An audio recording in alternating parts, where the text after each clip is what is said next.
बैंकों में निजीकरण को लेकर बेहद नाराज है स्टेट बैंक ऑफ इंडिया के कर्मचारी। Bandra Kurla complex state bank of India के महासचिव जगदीश जी ने सहारा अधिकार से बात करते हुए इस फैसले की कड़ी निंदा की है। उन्होंने प्राइवेटाइजेशन को लेकर सरकार पर काफ़ी निंदा की है और उन्होंने सवाल उठाए हैं। सवाल नंबर 1, नौकरी की सुरक्षा का सवाल है कि प्राइवेट सेक्टर में क्या वही कर्मचारियों की नौकरी सुरक्षित रहेगी। सवाल नंबर 2, पद उन्नति के अवसर यानी प्रमोशन के अवसर प्राइवेट बैंक में मिल पाएंगे। सवाल नंबर 3, क्या उन्हें सरकारी भत्ते यानी गवर्नमेंट अलाउंसेस मिल पाएगा। सवाल नंबर 4, क्या उन्हें सरकारी कर्मचारी लाभ प्राइवेट कंपनियां दे पाएगी। सवाल नंबर 5, सरकार की जन धन योजना को रात 10 बजे तक कार्यालय में बैठकर जारी जीरो बैलेंस खाता खोलना, जबकि प्राइवेट समक्ष 5 से 10 हज़ार की न्यूनतम राशि के साथ खाता खोलते हैं और फिर सरकारें पूछती है कि आप लाभ क्यों नहीं कमा रहे हैं, फिर सरकारी बैंकों को प्राइवेटाइज क्यों करना।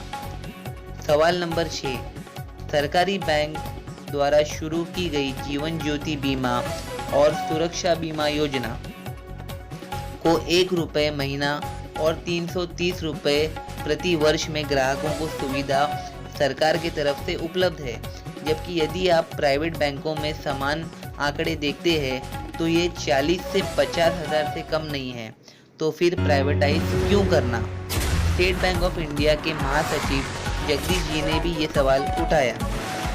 सवाल नंबर 7, कि देश के गलियों में, बस्तियों में, गाँव में, खेड़ों में, छोटे इलाकों में, यहाँ तक कि शहरों में, सिटीज़ में सभी वर्ग के लोग सरकारी बैंकों में ही अपना खाता खुलवाते हैं। वही सवाल, तो बैंकों का निजीकरण क्यों। सवाल नंबर 8, प्राइवेट बैंक अपने शाखाएं अर्बन एरिया और ज़्यादातर इंडस्ट्रियल एरिया में खोलेगा और गांव और खेड़ों पर कम ध्यान देगा और इसका सारा भार स्टेट बैंक ऑफ इंडिया पर आएगा और एसबीआई इतना लोड मैनेज नहीं कर सकेगा।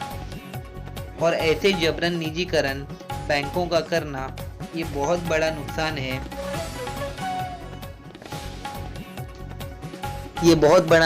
है। और ऐसे जबरन निजीकरण बैंकों को करना ये नुकसान तो है और साथ में गांव और खेड़ों के लोगों के लिए भी नुकसान है। तो आखिर प्राइवेटाइज क्यों करना। सवाल नंबर 9, अगर प्राइवेट बैंक गांव खेड़ों में अपना ब्रांच शुरू भी करती है तो वह सही तरीके से एग्रीकल्चर सेक्टर यानी खेती बाड़ी करने वाले लोगों को लोन नहीं दे पाएगी और दी तो उनसे ज़्यादा इंटरेस्ट चार्ज करेगी, जो छोटे किसानों या अन्य ग्रामीण लोगों द्वारा ऋण के लिए साहूकार बड़े किसानों के पास जाने की संभावना को बढ़ाता है और खुले तौर पर सरकार के मकसद को मारता है। जगदीश जी का वही सवाल, आखिर प्राइवेटाइज क्यों करें। सवाल नंबर 10, जब लोन की वसूली की बात आती है तो निजी बैंक सख्त होते हैं, जबकि सरकारी बैंक ग्राहकों को सुविधा और मोहलत दोनों देती है और यही कारण है कि आप सार्वजनिक क्षेत्रों के बैंकों की तुलना में कम एनपीए यानी नॉन परफॉर्मिंग एसेट देखते हैं। इतनी अच्छी सुविधा सिर्फ और सिर्फ सरकारी बैंक ही दे सकती है।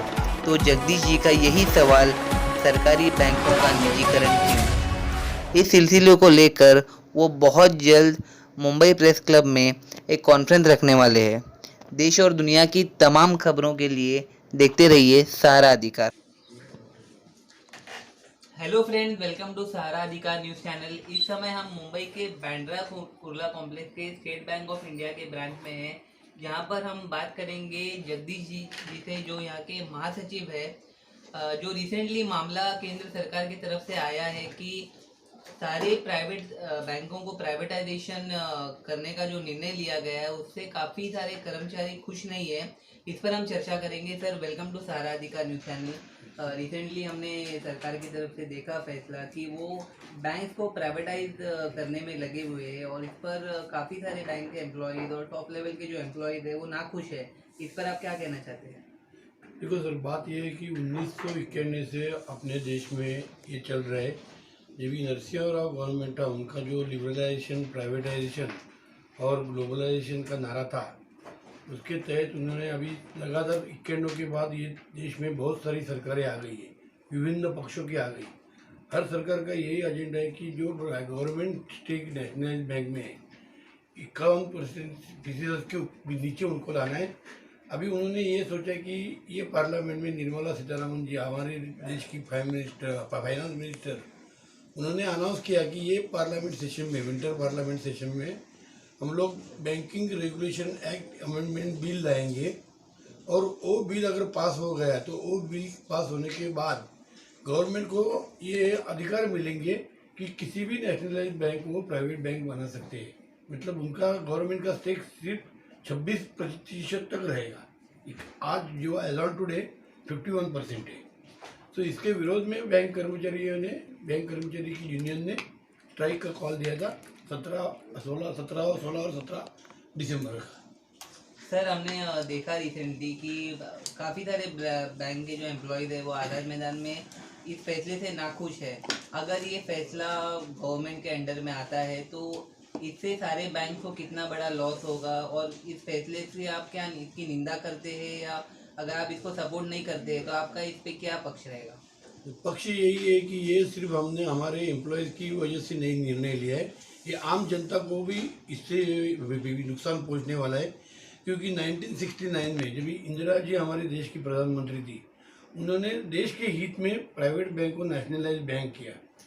आज गवर्नमेंट का कहना है कि अभी नेशनलाइज बैंकों की ज़रूरत नहीं, लेकिन आप देखोगे तो जितने भी ये केंद्र सरकार ने नए नए इनिशिएटिव ले, कोई स्कीम लाई है, वो सिर्फ नेशनलाइज बैंक के एम्प्लॉय ही इम्प्लीमेंट करते हैं, बाकी कोई नहीं करता है।